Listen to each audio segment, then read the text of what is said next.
L'accord trouvé répond aux revendications des milliers de manifestants qui campent depuis 3 semaines devant le QG de l'armée à Khartoum pour réclamer le transfert de pouvoir aux civils.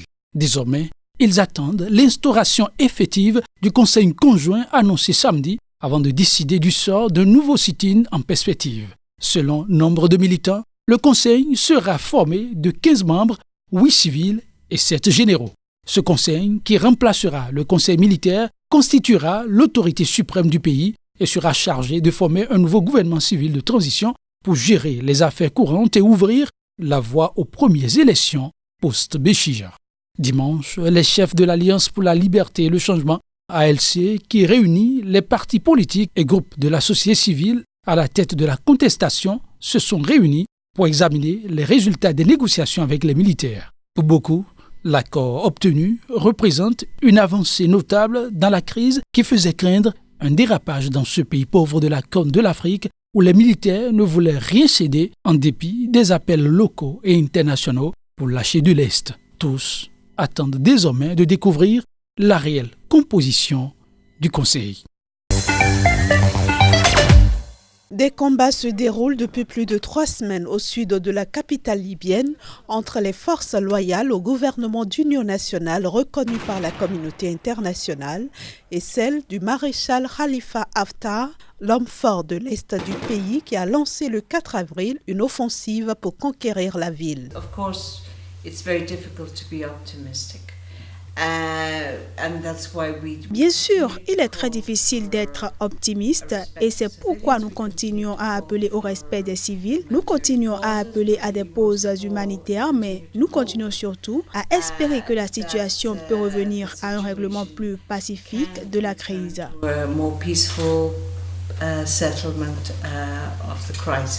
Quand on voit l'utilisation de moyens aériens, les bombardements sans discernement de zones densément peuplées, comme l'on l'a vu la semaine passée, il est difficile d'être optimiste, estime la responsable adjointe de la mission d'appui de l'ONU en Libye, chargée notamment de l'aide humanitaire. Donc, sur la base de l'évaluation initiale, nous avons lancé un appel pour un montant additionnel de 10 millions de dollars qui ne couvre pas tous les besoins que nous prévoyons, mais qui peut couvrir au moins une dépense essentielle pour les premières 3-4 semaines. Tant que la situation se poursuivra, même si elle stagne et juste continue comme ça, nous pouvons nous attendre à voir la situation continuer à se détériorer. Si 40 100 civils ont déjà fui les combats, certains sont toujours bloqués dans les zones de combat, difficiles d'accès pour les services de secours et les humanitaires. Par ailleurs, 3 500 migrants et réfugiés sont en danger dans des centres de détention situés près des zones d'affrontement, souligne-t-elle en précisant que 800 ont déjà été évacués. Depuis le 4 avril, au moins 278 personnes ont été tuées et 1332 ont été blessées selon l'Organisation mondiale de la santé.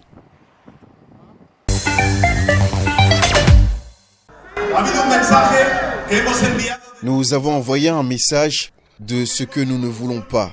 Nous ne voulons pas de régression. Nous ne voulons pas de politique réactionnaire. Nous ne voulons pas revenir en arrière.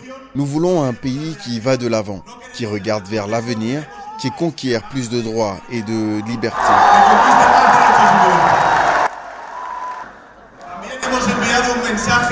Les Espagnols ont envoyé un message très clair, tranchant et catégorique à l'Europe et au monde, qu'il est possible de vaincre les réactionnaires, l'autoritarisme et la régression avec les propositions progressistes. Nous n'allons pas faire comme les Ciudadanos, qui mettent des cordons sanitaires autour du Parti socialiste. Nous n'allons pas mettre des cordons sanitaires. La seule condition que nous allons demander est de respecter la Constitution espagnole et d'aller de l'avant vers plus de justice sociale et coexistence et de purification politique. Selon l'un de ses avocats, l'ancienne pop star devenue députée, Bobi Wine, était convoquée à la direction des enquêtes criminelles, mais alors qu'il s'y rendait lundi matin, la police qui le suivait l'a arrêté et l'a placé en détention dans un commissariat situé à 30 km à l'est de Kampala. Cette nouvelle arrestation du député ougandais d'opposition intervient 48 heures à peine après qu'il ait recouvré sa liberté de mouvement. Son avocat dit n'avoir pas été informé des raisons de son incarcération. Pendant ce temps, la police ougandaise, qui a confirmé l'arrestation de l'opposant, a promis de donner des précisions ultérieurement. Plus connu sous son nom d'artiste Bobi Wine, Robert Kyagulanyi, 37 ans, est devenu le porte-parole d'une jeunesse ougandaise qui ne se reconnaît pas dans le régime vieillissant du président Yoweri Museveni au pouvoir depuis 1986. Visiblement inquiète de sa notoriété grandissante ces derniers mois, les autorités ougandaises ont à plusieurs reprises empêché Bobi Wine de se produire en public. Il avait été assigné à résidence le 23 avril, au lendemain de sa récente interpellation, alors qu'il tentait d'accéder au site d'un concert interdit par les autorités. En novembre, un de ses concerts avait toutefois été autorisé après que le chanteur se fût engagé à ne pas en faire un événement à caractère politique.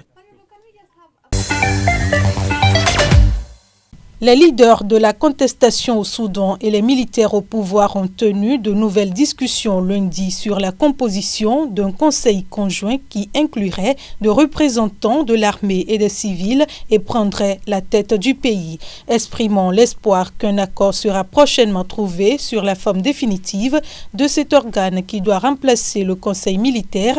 Le porte-parole militaire a annoncé au cours d'une conférence de presse que les deux camps ont proposé chacun des compositions différentes.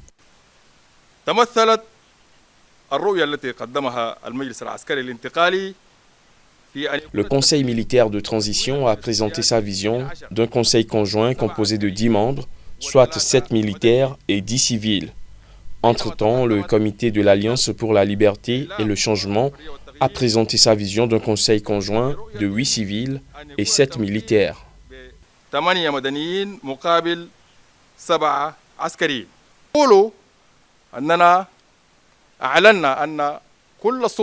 Nous avons annoncé que tout le pouvoir exécutif serait composé de civils, mais les nécessités qui nous ont fait prendre le parti du peuple lors de la révolution sont toujours là et elles exigent que les forces armées restent dans le Conseil souverain.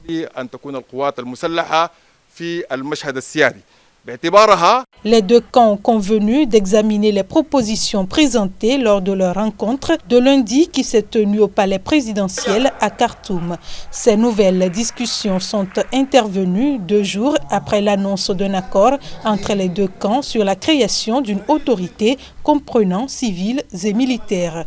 Ce conseil sera l'autorité suprême du pays et sera chargé de former un nouveau gouvernement civil de transition pour gérer les affaires courantes et ouvrir la voie aux premières élections post-Béchir. Les tensions grandissent entre les militaires et les civils sur la composition d'un conseil conjoint devant remplacer l'actuel conseil militaire de transition. Signe des tensions grandissantes entre les deux camps, l'un des chefs de l'association des professionnels soudanais, fer de lance de la contestation, a accusé les militaires de ne pas envisager sérieusement de céder le pouvoir au peuple. Le Conseil militaire, de son côté, maintient que le Conseil conjoint souverain devrait être dirigé par les militaires avec une représentation civile, ce qui signifie que le Conseil militaire veut rester au pouvoir.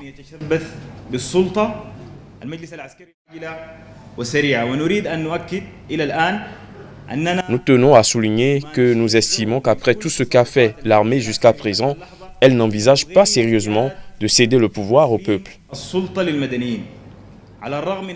Ces accusations interviennent après l'annonce par des militaires au pouvoir que leur chef Abdel Fattah al-Burhan dirigerait le futur conseil conjoint avec les civils. Il n'y a pas de précédent dans l'histoire militaire d'accueillir des civils dans un conseil militaire, mais on va essayer. Le chef du conseil souverain sera le chef du conseil militaire de transition et présidera le conseil d'État.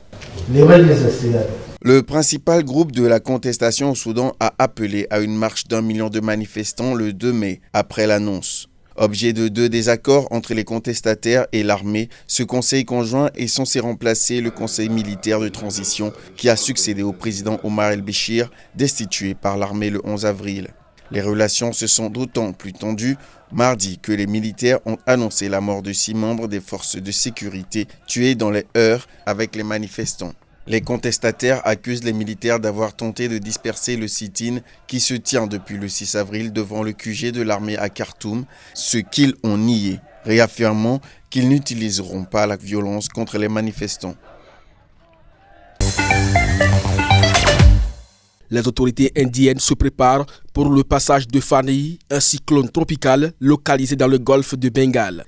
À en croire le service indien de météorologie, la tempête pourrait toucher vendredi après-midi l'état d'Odisha au sud de Calcutta et suivre une trajectoire traversant des zones peuplées de plus de 100 millions d'habitants. Près de 800 000 personnes ont été évacuées de régions de l'Est de l'Inde qui pourraient être sur la trajectoire du cyclone vers des zones sûres dans la nuit de mercredi à jeudi. Plus de 3000 centres d'accueil ont été mis en place dans des écoles et des bâtiments publics pour recevoir 1 million de personnes. Les autorités se tiennent préparées à larguer plus de 100 000 paquets de fruits séchés ou sinistrés. Jeudi, la tempête, qui est annoncée comme la plus forte en près de 2 décennies dans l'Est indien, était en train de se renforcer au-dessus du golfe de Bengale à 250 km des côtes, progressant lentement vers l'ouest. La tempête devrait être accompagnée de vents soufflant à 180 voire 190 km/h avec des rafales à 200 km/h,